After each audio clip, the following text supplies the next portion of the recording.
Hello વિદ્યાર્થી મિત્રો, આજે આપણે ધોરણ 3 વિકાસ મૂલ્યાંકન અસાઇનમેન્ટ વિષય ઇંગ્લિશમાં પ્રશ્ન બીજાનું સોલ્યુશન લઈશું. એમાં શું કે છે, આપેલા 4 શબ્દોમાં જુદા પડતા શબ્દ ફરતે ગો રાઉન્ડ કરો. ચલો, એમાં યુનિટ 5 છે. એમાં ફર્સ્ટમાં શું કે છે કે સન, મૂન, સ્ટાર, રેઇન. તો આમાં જુદું શું પડે છે તો કે રેઇન, તેને ગો રાઉન્ડ કરવાના રહેશે. બીજામાં હિલ, વેલી, જંગલ અને રિવર. તો આમાં જુદું શું પડે છે તો કે રિવર, તેને ગો રાઉન્ડ કરવાના રહેશે. ત્રીજામાં ક્લાઉડ, રેઇન, સ્નો, હેપી. તો હેપી જુદું પડે છે, તેની પર ગો રાઉન્ડ કરવાનું રહેશે. ચોથું રિવર, લેક, સી, માઉન્ટેન. તો માઉન્ટેન જુદું પડે છે, તો એની પર ગો રાઉન્ડ કરી નાખવાનું રહેશે. યુનિટ 7 લઈશું. એમાં શું છે, ફર્સ્ટમાં ટર્ટોઇઝ, સ્વામ, ફિશ, ફ્રોગ. તો આમાં શું જુદું પડે છે તો કે સ્વામ, તેની પર ગો રાઉન્ડ કરવાનું રહેશે. સેકન્ડ લઈશું તો કે હેપી, સેડ, ટોલ, ક્લેપ. તો ક્લેપ જુદું પડે છે, તો આપણે એની પર ગો રાઉન્ડ કરવાનું રહેશે. થર્ડ લઈશું કે સ્વામ, પીકોક, ટર્ટોઇઝ, પેરોટ. તો આમાં શું જુદું પડે છે તો કે ટર્ટોઇઝ, તો એની પર ગો રાઉન્ડ કરવાનું રહેશે. ચોથું લઈશું main, woman, children, van, swarm. તો આમાં શું જુદું પડે છે કે સ્વામ જુદું પડે છે, તો કે સ્વામ પર ગો રાઉન્ડ કરવાનું રહેશે. પાંચમું લઈશું.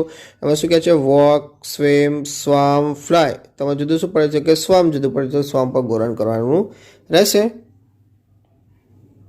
ક્વેશ્ચન બીજાનો બી લઈશું. એમાં શું કહે છે, આપેલ અભિવાદન માટે યોગ્ય પરિસ્થિતિ સામે સાચો કરો. એટલે કે યોગ્ય પરિસ્થિતિ હોય તો વિદ્યાર્થી મિત્રો એની સામે આપણે સાચું કરવાનું રહેશે. ચલો, યુનિટ 5 કીધું છે. યુનિટ 5માં ફર્સ્ટમાં શું કહે છે, કે નાઇસ ટુ મીટ યુ. ચલો, હવે આમાં દેખીશું કે નાઇસ ટુ મીટ યુની વાત કરે છે, તો કે હવે આનું આપણે કરીશું કઈ સાચું નીકળશે તો કે બીજા નંબરનું. એટલે કે જ્યારે તમે કોઈને પહેલીવાર મળો છો એ આપણો જવાબ આવશે. બીજું લઈશું. બીજામાં શું કહે છે, આઈ એમ ફાઇન. એટલે કે થેન્ક યુ. થેન્ક યુ એટલે કે આમાં કયું આવશે કે બીજા નંબરનું, કે જ્યારે તમે કોઈને હાઉ આર યુ પૂછે, જ્યારે તમને કોઈ હાઉ આર યુ પૂછે છે ત્યારે આપણે કહેવું પડે. ત્રીજું લઈશું બાય બાય, સી યુ સૂન. તો ત્રીજા નંબરનું આવશે, એટલે કે જ્યારે તમે મિત્રના ઘરેથી નીકળો છો ત્યારે. ફોર્થ લઈશું કે હાઉ આર યુ. તો કે જ્યારે તમે કોઈને મળો છો ત્યારે આપણે કહેવાના છે, એટલે કે પહેલું આવશે. પાંચમું લઈશું કે મે આઈ હેલ્પ યુ. તો એનું થશે તો પહેલા નંબરનું બનશે, તો કે જ્યારે તમે કોઈને મદદની જરૂર હોય છે ત્યારે. છઠ્ઠું લઈશું હેપી બર્થડે ટુ યુ. તો કે જ્યારે તમારા મિત્રની વર્ષગાંઠ હોય છે ત્યારે, એટલે કે ત્રીજા નંબરનું આવશે, એટલે તમારે સાચું કરી નાખવાનું રહેશે. સાતમું લઈશું I am sorry, I can not come. તે બનશે બીજા નંબરનું વચ્ચેવાળું, તો કે જ્યારે તમે કોઈનું આમંત્રણ સ્વીકારી નથી શકતા. આઠમું લઈશું તો કે છે બેસ્ટ ઓફ લક. તેનો જવાબ આવશે ત્રીજું, તો કે જ્યારે તમારો મિત્ર સ્પર્ધામાં ભાગ લેવાનો હોય ત્યારે. નવમું લઈશું. એમાં કહે છે એક્સક્યુઝ મી. તો એનો જવાબ આવશે ત્રીજો, તો કે જ્યારે તમને ટોળા વચ્ચેથી જવાનો માર્ગ જોઈતો હોય ત્યારે. બીજાનો સી લઈશું. એમાં શું કહે છે, બોક્સમાંથી યોગ્ય શબ્દો વડે ખાલી જગ્યા પૂરો. તો તમને બોક્સમાં વિદ્યાર્થી મિત્રો થોડાક શબ્દ આપેલા છે, દેખાય છે. I, my, you, your, he, she, her, it, its, we, our, they, their. ચલો, આમાંથી આપણે ખાલી જગ્યામાં શબ્દ લખીશું. તો પહેલું છે હી ઇઝ અ ટીચર. તો કે ધીસ ઇઝ, હી આવી તો એનું બનશે હિઝ બુક. સેકન્ડ છે બ્લેન્ક ઇઝ અ પેરોટ. તો કે ઇટ્સ, તો ઇટ્સનું શું આવશે તો કે ઇટ આવશે. તો કે it is a parrot, its beak is red. Third લઈશું. એમાં શું કહે છે, you are Jay. This is blank bat. તો યુનું બનશે યોર. ફોર્થ છે કે બ્લેન્ક આર ચિલ્ડ્રન. તો કે ધીસ ઇઝ ધેર રૂમ. તો ધ્યાનનું આવશે કે ધે આવશે.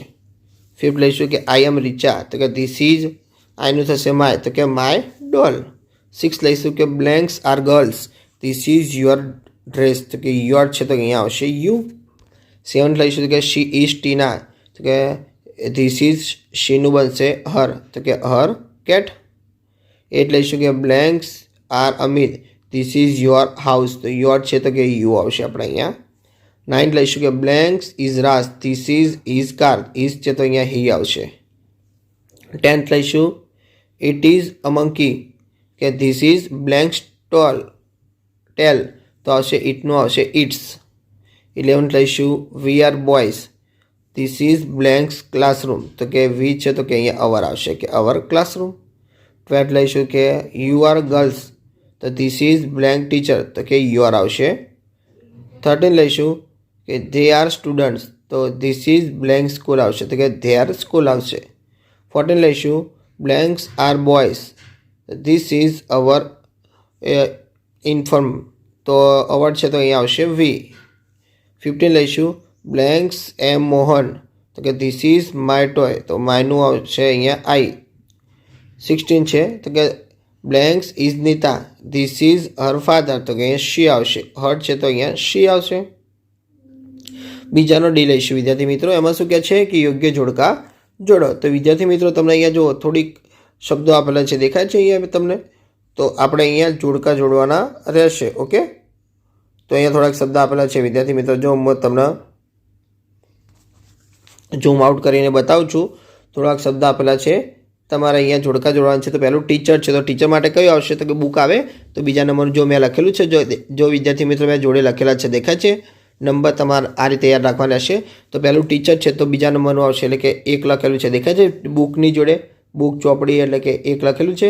બીજું છે ડૉક્ટર તો ડૉક્ટર જોડે શું હોય તો કે ચોથા નંબરનું દેખાય છે સ્ટેથોસ્કોપ એટલે કે મેં બીજું લખેલું છે.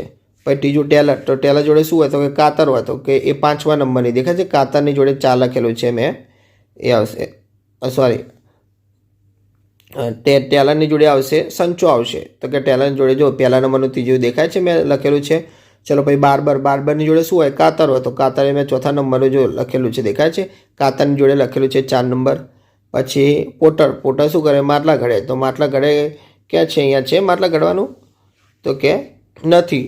તો પછી આપણે શું આવશે તો અહીંયા તમારે આવશે જો માટલા ઘડવાનું દેખાય છે મશીન તમને ત્રીજા નંબરનું આપણને આપેલું છે એ તમારો જવાબ આવશે. પછી શું કહે છે મિલ્કમેન એટલે કે દૂધ વેચવાવાળો માણસ તો કે બરણી દેખાય છે તમને બરણી દોરેલી છે એની જોડે મેં 6 નંબર લખેલો છે એ તમારો જવાબ આવશે. 7મું લઈશું ગાર્ડનર તો ગાર્ડનર શું કરે એ તમને ખબર છે. તો ગાર્ડનર કે પાણીને છોડને પાણી આપે તો દેખાય છે દોરેલું છે છોડને પાણી આપવાનું એની જોડે મેં લખેલું છે 7મા નંબર એ તમારો જવાબ આવશે 7મા નંબરનો.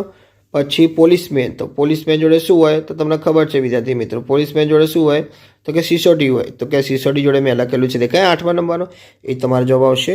9મું લઈશું કે ફાર્મર તો ફાર્મર જોડે શું હોય તમને ખબર દેખાય છે હળ તો કે છેલ્લા નંબરનું છે હળ તેની જોડે 9મું લખેલું છે.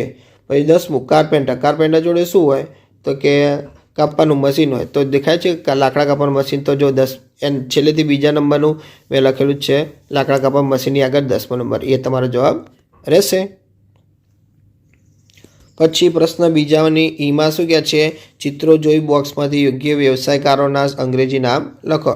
ચાલો પહેલું આવશે કાર્પેન્ટર, બીજા નંબરનું આવશે ફાર્મર, ત્રીજા નંબરનું આવશે ટીચર, ચોથા નંબરનું આવશે કોબલર, 5મા નંબરનું આવશે વોશરમેન, 6ઠ્ઠા નંબરનું આવશે પોટર, 7મા નંબરનું આવશે ડ્રાઈવર, 8મા નંબરનું આવશે ગાર્ડનર, 9મા નંબરનું આવશે ડૉક્ટર. વિદ્યાર્થી મિત્રો તમને મારો વિડીયો ગમ્યો હોય તો ચેનલને લાઇક શેર અને સબસ્ક્રાઈબ કરવાનું ભૂલતા નહીં.